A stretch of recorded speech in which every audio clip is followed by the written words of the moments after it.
Hello, welcome to my channel. And in this video, we are going to understand how can we use this tiny board, that is USB to TTL, how can we interface with our computer, right? And if it happens that your controller wants to send data to your computer, the easiest way to do is serial port, that is with UART protocol.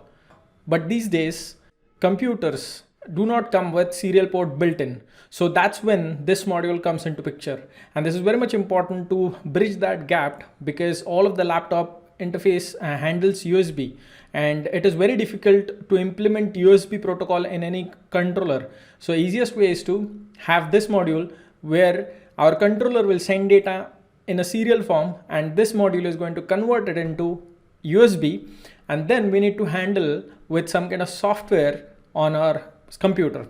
So what kind of software do we need here? We need here this terminal software.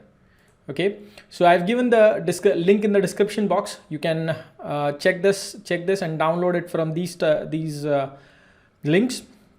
So here I have this terminal and I've downloaded it, so I'm not going to do again. And here is another download that you have to do is the driver for this module.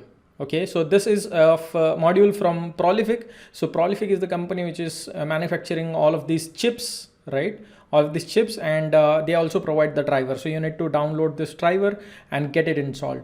So actually there is a trick while installing this, because if this download doesn't work for you, there is another option in the next section. So you download this first, check this if it is working. If not, continue with the video and we'll check it out how to install this. Right, so first we need to do is download this software. So I have downloaded this software, that is this terminal software, and let me open up and let's check how does it looks. Yeah, so here is this software. It is going to look like this, and let me zoom it for you.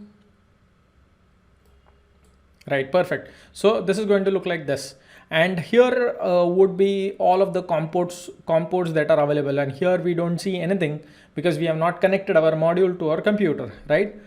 Perfect. And to connect it, we need to install driver. So you need to download this driver as well. Okay, here it is, and I am going to start the setup.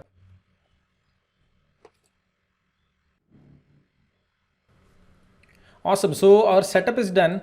So let's now connect this module to our computer. Now how can we know that whether this is connecting properly or not?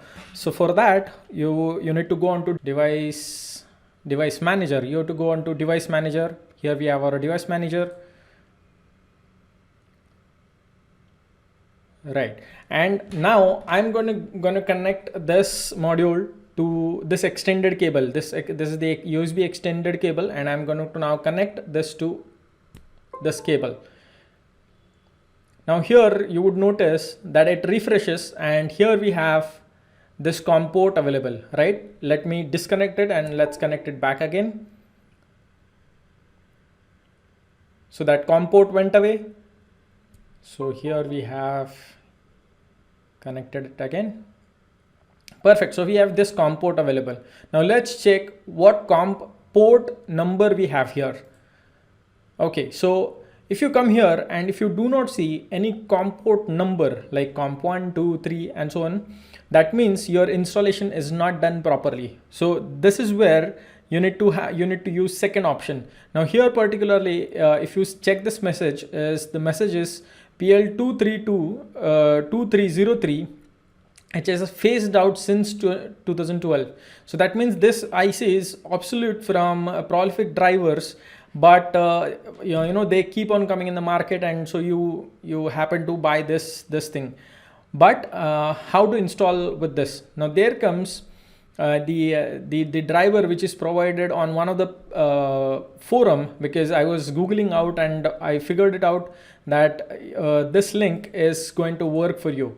So here I have this link given in the description box. You can check this out. You can download this. I've downloaded it already, and if you want to download directly, there is another link for you to download directly from the description box. right? So here I have downloaded this driver as well. So I have this third folder, which is that workout, okay, that workaround. So here you need to download this as well. Now how to install this? Now for that we need to go on to Comport. On Comport we'll do update driver. How did I come here? Right click on that line and update driver. Here comes our driver. Now you need to search where your drivers are located. So let me just copy this up, and because here is this location, I've located it. Here I'll come and I'll do browse my computer for drivers. Okay, so do not search automatically. Here I come. Here I'll paste this, and from here, rather doing next, what you have to do is let me pick from a list. This is very much important, because normally what we do is we just give the path and next, and that's done. And we hope that this is going to work, but it is not going to work in this case. So let me pick it from the list. So here we have multiple lists, and you need to do this option, that is have disk. Click on this. Again, give your path. Okay, so here I'm going to give this path, and you need to select this serial to pl.inf, this file, otherwise it won't work. So here I've selected this, and I am good to go. So select this prolific USB to serial comport, and next, let it install. Perfect, we are done. So let's now see, can we have comport number?